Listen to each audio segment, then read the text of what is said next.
What does it mean to have a meaningful life?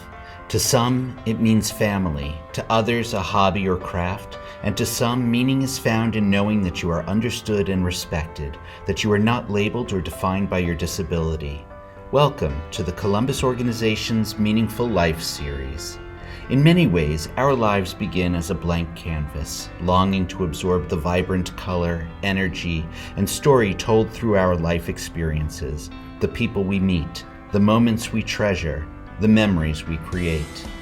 But what does the painting look like for someone challenged by an intellectual or developmental disability? For Jeff, it is a masterpiece of hope, vision, and ever-increasing confidence. Jeff is an artist and an author, a gifted individual who can effortlessly communicate through pottery, drawing, and writing. This is Jeff's story. The anxiety and the autism it affects everything. So with the autism, it's hard for him to communicate what he needs or wants, kind of like the rest of us do. When he was little, he couldn't talk at all. And so we just kind of had to read his mind almost, but just get used to it. And he couldn't understand what we were saying, so we would have to draw a picture, try to stick figures and try to explain to him. He could understand what he saw, but not what he heard, really. His seeing, his hearing, his smell, everything is way more dramatic than ours, and so he's way more sensitive to all those things. So it makes going places difficult. Certain restaurants, church, school was impossible for him. Diagnosed with autism, Jeff has always been challenged by anxiety, particularly in large groups. At an early age, language came slowly to him, and his family was often faced with others saying, he'll never be able to do this or that. Fortunately, Jeff's family thought otherwise. They saw someone with great potential, a young man who simply needed a loving support network that could discover his talent and give him an alternative way to communicate and feel comfortable in his own skin. So when he was 2.5, he actually started drawing. When he was a little over 3, he had an accident, and so he lost a little bit of his finger, and he has always drawn with his pencil in his fist, which it's really amazing to watch him do that. And then when he was we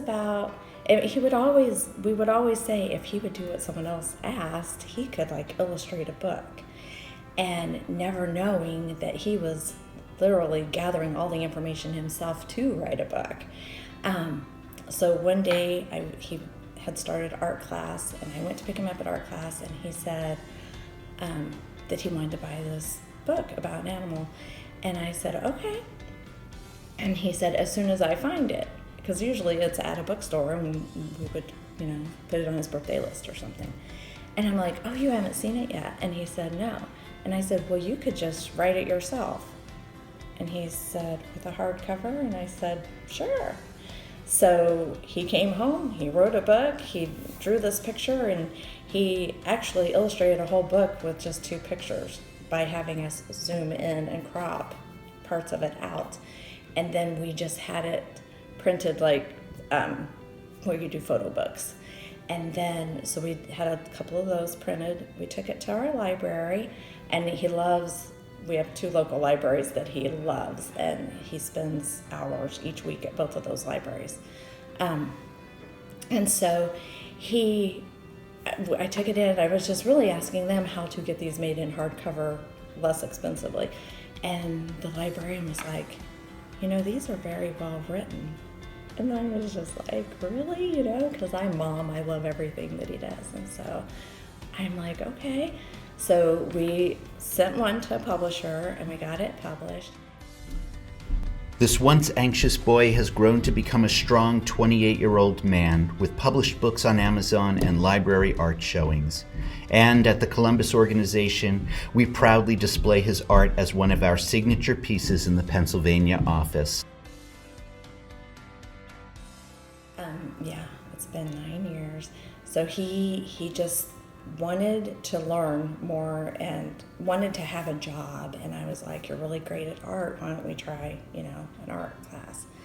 So I took him, but I didn't think that he would stay by himself. It didn't matter where it was. He just, even with an aide with him, he could not stay in something like that, organized class.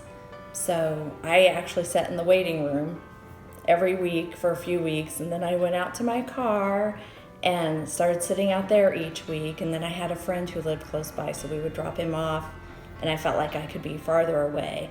And it's been 9 years, and he goes and he's able to stay by himself. Now Jeff wields a palette with infinite colors and a canvas with endless possibilities. With the help of family, providers, and the Columbus organization, Jeff has found meaning and freedom through art. We simply await his next artistic treasure.